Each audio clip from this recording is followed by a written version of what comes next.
Today, we will speak about our story Black Beauty, written by Anna. Anna was a British writer. When she was a child, she had an accident. She couldn't walk, so she used carriages and horses to go around. She used to help her mother in writing stories, and when she grew up, she writes stories by herself. She wrote her story Black Beauty.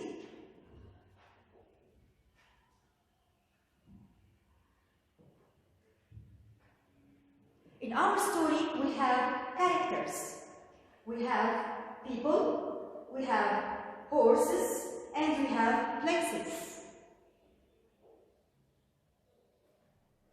We have characters like Squire Gordon, the first owner who Black Beauty works for.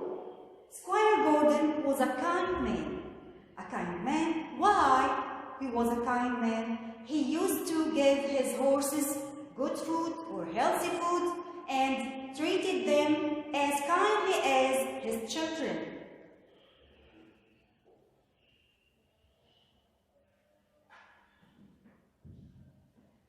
We have John Manley, a kind man who was Squire Gordon's helper.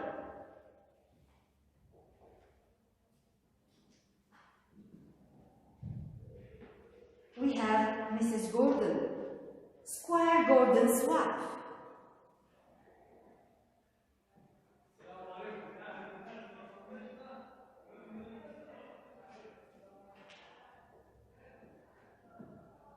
We have also horses.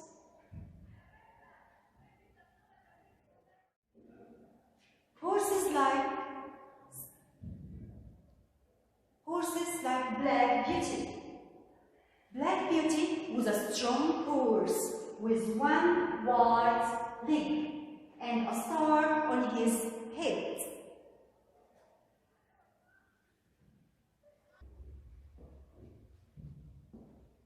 We have Mary Lees, a short, fat horse who carries their children at Squire Gordon's.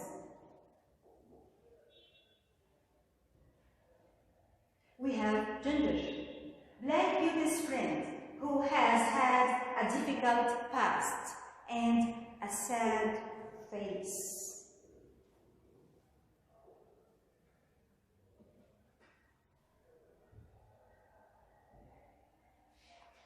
Thank you for now. Now we will listen to our story, Black Beauty by Anna. By Anna Sewell. Chapter 1. My Early Years.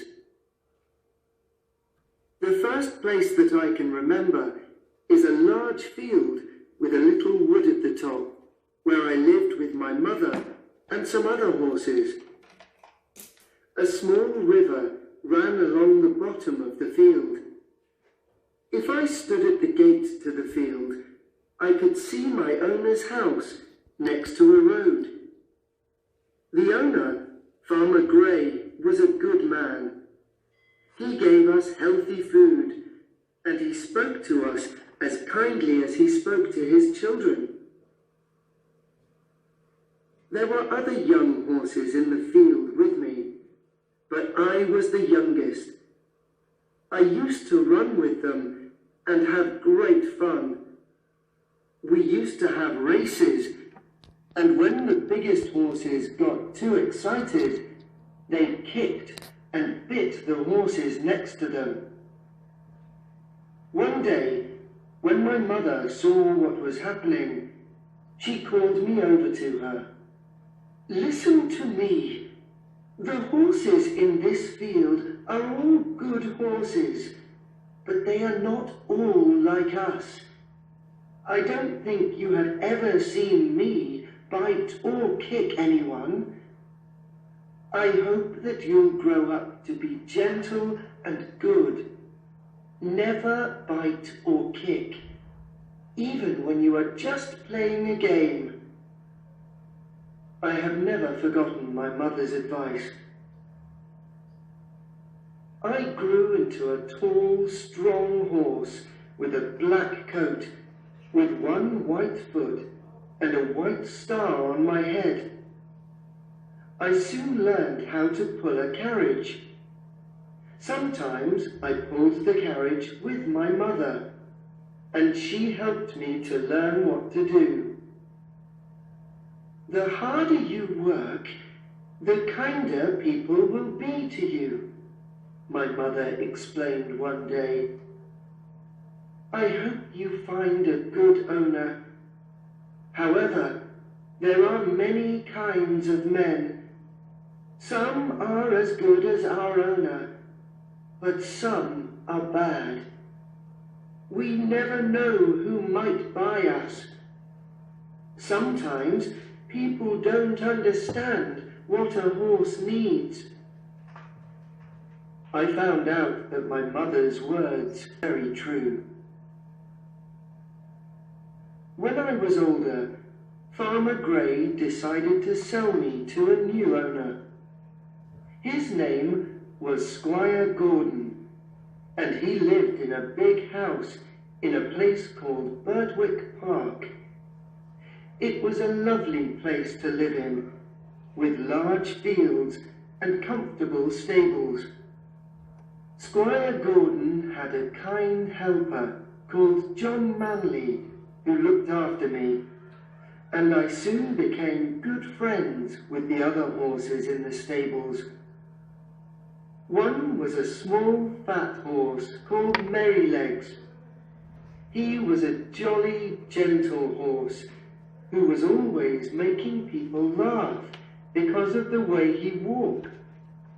He carried the young children of the family.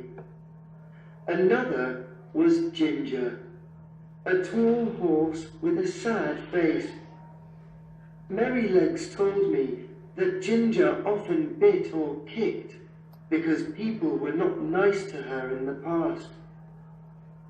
Squire Gordon's children used to bring me apples and nice things to eat, said Merrylegs.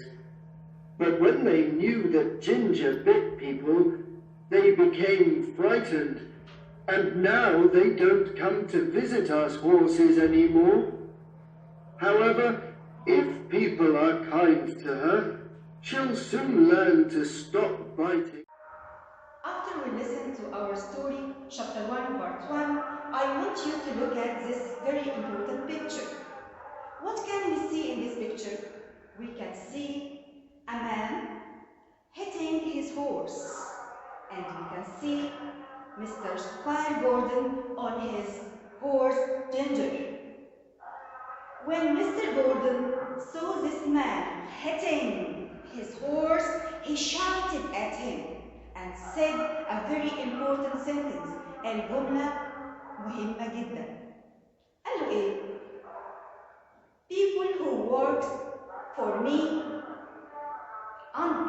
must understand that horses is not a machine. طيب ليه احنا بنقول الجملة دي مهمة جدا؟ مهمة جدا علشان بتبين لنا سكواير جوردن his manners أخلاقه إيه؟ طيب نقدر نقول من كده إيه؟ Squire Gordon was a good man. طب ليه؟ Why do you think that Squire Gordon was a good man or a good owner? Because he refused that anyone hit horses. Okay? Ginger, when she heard this, she began to respect Mr. Squire Gordon. تحترم مستر سكواير جوردن. طب ده دليل على ايه؟ ده دليل على انها she tried to change هتغير her manners او behaviors هتغير من سلوكها. طيب احنا زي ما قلنا قبل كده Ginger used to bite and kick people, but when she heard Mr. Squire Gordon said to the man, horses is not a machine, she began to respect him and change it and try to change it, her manners or behavior. Thank you. Now we will listen to chapter 1, part 2.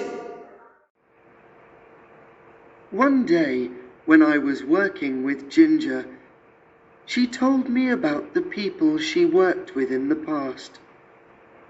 None of them was kind, and some of them were often cruel.